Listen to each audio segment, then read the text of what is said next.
Hello' everyone, আজি হৈছে গৰু বিহু আৰু সকলোৰে ৰঙালী বিহুৰ শুভেচ্ছা যাচিলোঁ আৰু হিয়া ভৰা মৰম যাচিলোঁ। সকলোৰে ভাল হওক নতুন বছৰ।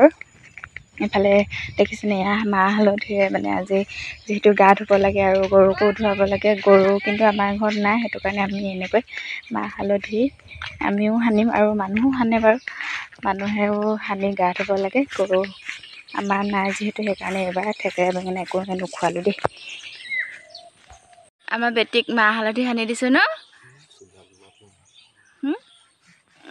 মাহ হালধি সানি এতিয়া গা ধুব, হয়নে? গা পা ধুব, মাহ হালধি সানিছোঁ। হাই কৈ দিয়া, সকলোকে কৈ দিয়া। চোৱা এইফালে চোৱা, সকলোকে এইফালে চাই কোৱা, সকলোকে ৰঙালী বিহুৰ শুভেচ্ছা যাচিলোঁ।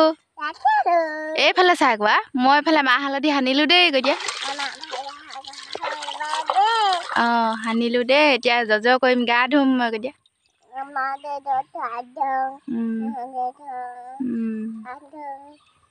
মাহ হালধি সানিছোঁ আৰু আজি মাহ হালধি এইটো কাৰণে সানে, যিহেতু আগৰ দিনৰ মানুহে কৈছিল ছালখন হেনো মানে কুমটিয়ে নাখায় আৰু যিকোনো ছালৰ বেমাৰ ভাল হয়। সেইটো কাৰণে মাহ হালধি মানে গৰু বিহুৰ দিনাখন ঘঁহা হয়।